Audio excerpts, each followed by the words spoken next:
नमस्कार दोस्तों, आज का जो हमारा लेक्चर है वो है मैक्सिमा एंड मिनिमा। मतलब उच्चिष्ट एवं निम्निष्ट, उच्चिष्ट एवं निम्निष्ट।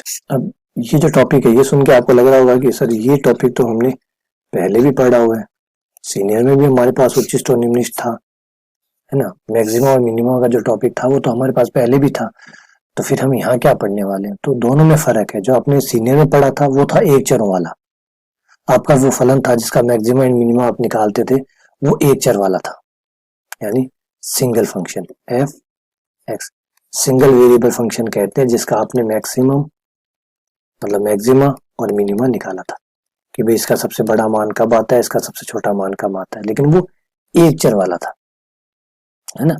लेकिन अब हम जो करने जा रहे हैं वो एक चर वाला नहीं बल्कि दो चरों वाले। दो चरों वाले का मतलब है एक्स भी होगा और वाई भी होगा, दो चर वाला होगा। हम इसका मैक्सिमा एंड मिनिमा निकालने जा रहे हैं कि दो चरों वालों का कैसे आप मैक्सिमा और मिनिमा निकालते हैं। तो मैक्सिमम मिनिमम में तो कोई ज्यादा आपको इश्यू नहीं होगा। मैक्सिमा का मतलब होता है फलन का सबसे बड़ा मान, मिनिमा का मतलब होता है फलन का सबसे छोटा मान। अगर आप एक फंक्शन ड्रॉ करें तो जो फंक्शन है वो सबसे बड़े मान ये मैक्सिमा कहलाता है। यहाँ पे फंक्शन ने अपने सबसे बड़े मान को ग्रहण किया और इस बिंदु पे अगर हम आए तो हम देखते हैं कि यहाँ पे फलन का मान सबसे कम रहा, सबसे नीचे फलन का मान ये रहा, सबसे ऊपर ये रहा। तो ये मैक्सिमा है, ये मिनिमा है। मैक्सिमा एंड मिनिमा, जहां फलन ने सबसे ज्यादा मान ग्रहण किया, जहां सबसे कम मान किया, और ये वो पॉइंट है जिसपे ऐसा हुआ। ये जो घटना घटित हुई है वो ये पॉइंट है। ये पॉइंट क्या है? Point of maxima, point of minima, या फिर उच्चिष्ट का बिंदु, ये पॉइंट ऑफ मैक्सिमा है। इस पॉइंट पर ऐसा हुआ है, पॉइंट ऑफ मिनिमा। जैसे आप कहना चाहते हो कि तापमान जो है, तापमान अधिकतम गर्मी वो है 52 डिग्री रही, राजस्थान में अधिकतम गर्मी 52 डिग्री रही, है ना, 52 डिग्री सेंटीग्रेड गर्मी रही। तो आपसे पूछा जाएगा कौन से दिन, तो इसका मतलब आपको पॉइंट भी बताना होगा। पॉइंट का मतलब वो जगह जिस दिन ऐसा हुआ। तो आप हो गए 23 जून को ऐसा हुआ या 20 जून को ऐसा हुआ, तो वो दिन जिस दिन ऐसा हुआ और उस दिन अधिकतम रहा कितना, 52 डिग्री। तो ये दो बातें होती है। जैसे साइन के बारे में पूछूं मैं आपसे कि साइन का सबसे बड़ा मान, तो आप तुरंत जवाब देंगे एक, लेकिन साइन का जो सबसे बड़ा मान एक है वो कभी तो आया होगा, किसी न किसी पॉइंट पे तो आया होगा, या हमेशा ही एक ही आता है। तो जवाब है नहीं, हमेशा एक नहीं आता, 90 डिग्री पर एक आता है। तो 90 डिग्री क्या हुआ, पॉइंट ऑफ मैक्सिमम हुआ। इस पॉइंट पर मैक्सिमम आया है, और आया कितना है, वो एक है। तो जब आप दो बातें समझ में आ गई, रिपीट कर रहा हूँ, साइन एक्स का एग्जाम्पल ले रहा हूँ। इसमें दो क्वेश्चन है। नंबर एक, मैक्सिमम वैल्यू की मैक्सिमम वैल्यू कितनी आती है, साइन की अधिक से अधिक वैल्यू कितनी जाती है, तो जवाब है एक। और दूसरा क्वेश्चन है कि पॉइंट ऑफ मैक्सिमम क्या है, जिस पॉइंट पे ये आया वो कौन सा पॉइंट था, पॉइंट ऑफ मैक्सिमम वैल्यू। ये जो मैक्सिमम वैल्यू आपको मिली है ये किस पॉइंट पे मिली है, तो जवाब है x बराबर पाई बाई 2 पे। तो समझ गए दो बातें, मैक्सिमम वैल्यू कितनी आई और कब आई, पहले हमें यही पता करना होता है। तो चलिए दो चरों वाले पे चलते हैं। दो चरों वाले के लिए आपको काफी कुछ फॉर्मेलिटीज करनी पड़ेगी। सबसे पहले मैक्सिमा एंड मिनिमा निकालने के लिए देखिए स्टेप बाय स्टेप है, प्रोसीजर है, प्रोसीजर का ध्यान रखिएगा। मान लीजिए दो चरों वाला फलन है जिसका नाम आपने z रखा हुआ है, वो दो चरों वाला फलन है, x तथा y पे डिपेंड करता है। तो इस केस में आपको सबसे पहले दो अवकलन करने, मैक्सिमम मिनिमम निकालने के लिए पहले दो अवकलन करने। एक तो करने है del f over del x और उसे जीरो रखना है, एक del f over del y करना है, उसे जीरो रखना है। इस तरीके से आप दो अवकलन करेंगे, एक्स के सापेक्ष आंशिक अवकलन, वाई के सापेक्ष आंशिक अवकलन, जीरो रखेंगे। इससे आपको बिंदु प्राप्त होंगे, इससे आप बिंदु प्राप्त कर लेंगे। मतलब एक्स और वाई के आपको जोड़े मिल जाएंगे, पॉइंट्स मिल जाएंगे, ठीक है। अब इन पॉइंट्स के अंदर से ही आपको पता चलेगा कि कौन सा मैक्सिमा है और कौन सा मिनिमा है, और या फिर बेकार है, ना कोई मैक्सिमा है ना मिनिमा है। ये स्टेप 1 होगा। यहाँ पे स्टेप 1 ले लीजिए, ये पहला स्टेप हो गया।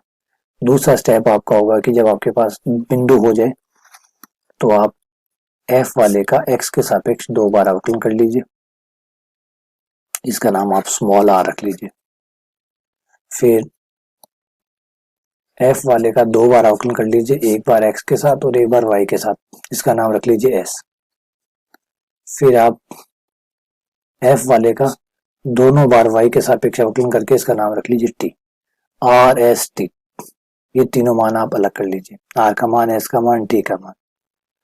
अब कुछ शर्तें हैं जिनको आपको पूरा करना होगा। नंबर एक, आर का मान अगर 0 से छोटा है और r t minus s square, r into t minus s square, इसका मान 0 से बड़ा है, अगर ये दोनों बातें सत्य है, तो एफ का ए बी पर, वो जो पॉइंट है ए बी पर उच्चिष्ट मान आएगा उच्चिष्ट मान होगा। नंबर 2, अगर आर का मान 0 से बड़ा है और r t minus s square 0 से बड़ा है, तो एफ का वो जो बिंदु है ए बी, उस पर निम्नलिखित मान आएगा। मतलब यहाँ पे जो मान आपको मिला है वो सबसे छोटा है। नंबर 3, अगर are t minus s square 0 से छोटा जाता है, 0 से छोटा जाता है, तो ए बी पर ना उच्चिष्ट होगा और ना ही निम्नलिखित होगा, या यूं कह सकते हो कि कोई चरम मान नहीं होगा। मतलब चरम, उच्चिष्ट और निम्नलिखित जो होते हैं वो चरम कहलाते हैं। चरम क्योंकि वो सबसे नीचे होता है, वो सबसे ऊपर होता है, तो चरम हो गया, है ना। सबसे नीचे वाला भी चरम होता है, सबसे ऊपर वाला भी चरम होता है, तो उच्चिष्ट और निम्नलिखित जो होते हैं वो चरम मान होते हैं, तो आपको कोई चरम मान इस पे नहीं मिलेगा। हाँ, और अगर चौथी शर्त, ये are t minus s square अगर 0 आ गया, तो फिर जांच को आगे जारी रखें, कुछ भी हो सकता है, आगे चेक करें। आगे का बताऊंगा कि आगे कैसे जारी रखी जाती है। फिलहाल तो यहाँ तक ही ये बार खत्म करते हैं, तो दोबारा से आ जाते हैं। सबसे पहला काम होगा कि आप अपने फलन का अवकलन करेंगे, एक्स के सापेक्ष आंशिक अवकलन, वाई के सापेक्ष आंशिक अवकलन, और 0 करके आप बिंदुओं को पता करेंगे। फिर आप दो बार अवकलन करेंगे, आर का, एस का, टी का मान कैलकुलेट करेंगे, और इन चारों शर्तों में से कौन सी शर्त लग रही है उसका अंदाजा लगाएंगे।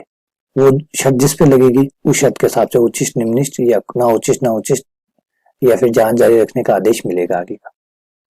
इससे आपको कंफर्म हो जाएगा कि क्या है। तो चलिए ये क्वेश्चन कर लेते हैं, जिससे सारे डाउट्स क्लियर हो जाएं कैसे इनको काम में लिया जाता है, क्योंकि ऐसे तो क्या समझ में आएगा, थ्योरी है ये, तो एक एग्जाम्पल हो जाता है तो थ्योरी एकदम खुल जाती है। चलिए क्वेश्चन करते हैं। एक्सरसाइज 4 ए।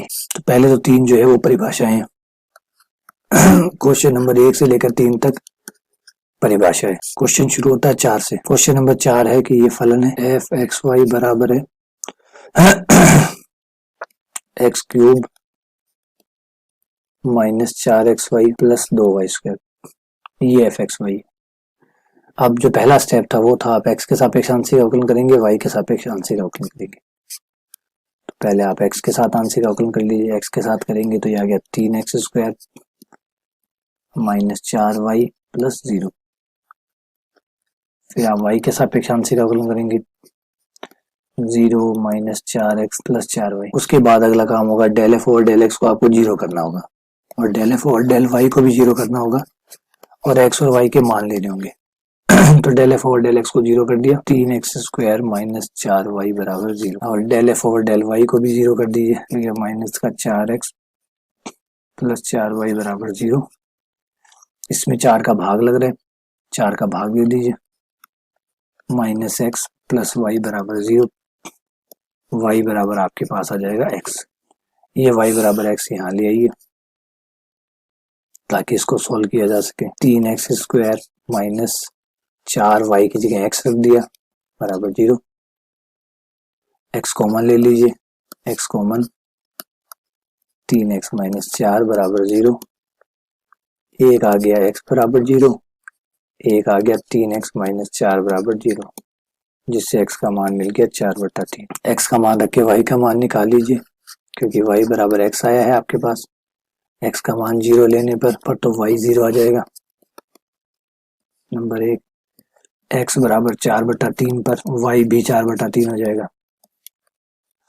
तो आपको दो बिंदु मिल गए, एक तो मिल गया 0 0, और एक मिलके 4/3 4/3। अब कौन सा सही है, कौन से पे उच्चिष्ट आएगा, कौन से पे निम्निष्ट आएगा या कुछ भी नहीं आएगा, ये चेक करने के लिए अब आगे बढ़ेंगे।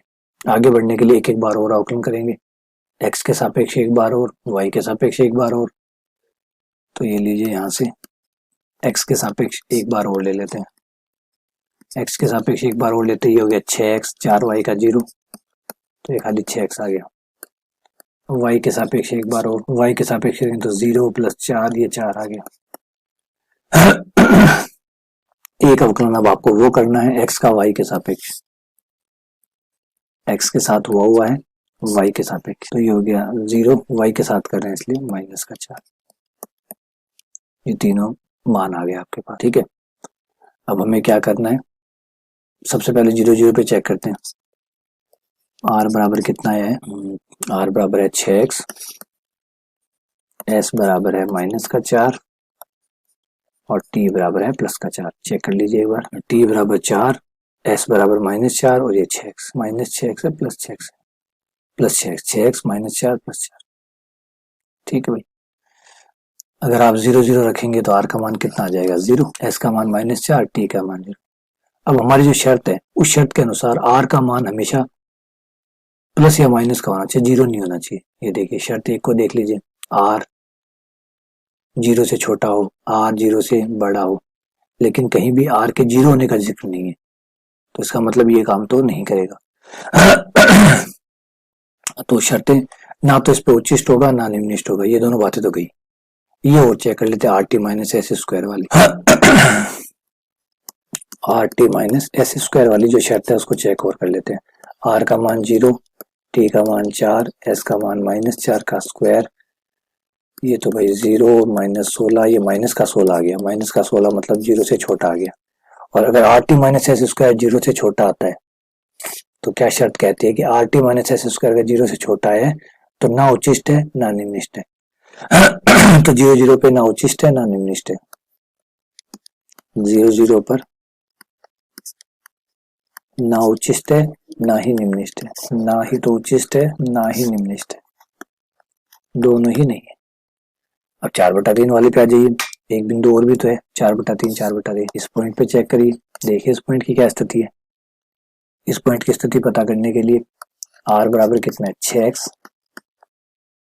s कितना है -4, t कितना है +4, यही है ना। चेक कर लीजिए एक बार, कंफर्म कर लीजिए, s -4 t 4, ठीक है।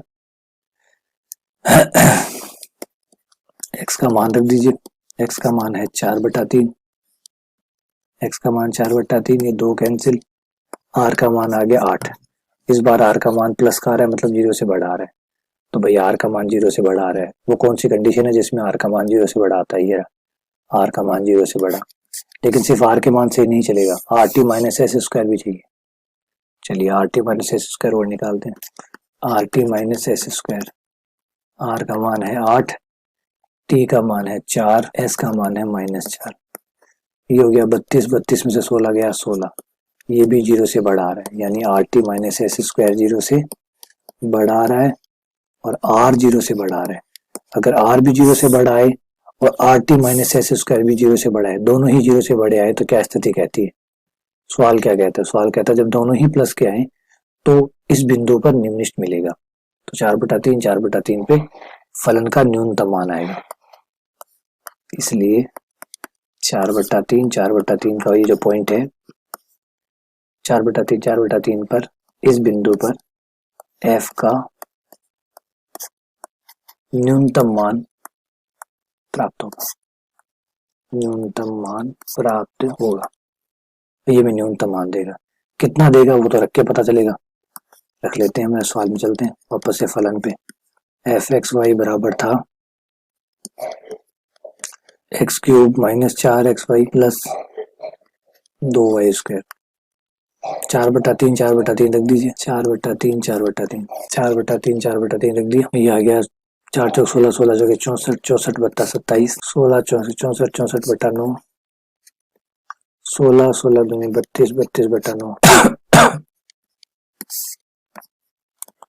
27 64 3 से गुणा करेंगे तो ये 12 और 192, ये 96, 160 माइनस का 32 बट्टा 27, ये लीजिए न्यूनतम मान हो गया।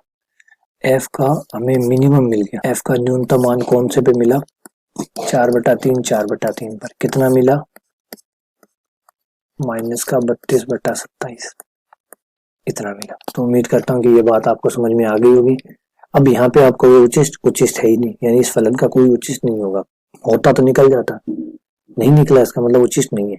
इसका कोई मैक्सिमम मान नहीं है, इसका न्यूनतम मान है। बेटा याद रखिएगा, जरूरी नहीं होता कि मैक्सिमम मिनिमा सब हो।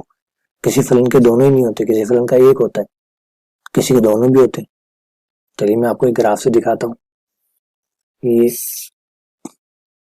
इस ग्राफ को देखिए, इस ग्राफ का मिनिमा है, न्यूनतम मान है, लेकिन अधिकतम मान कभी नहीं होगा, चलता जाएगा।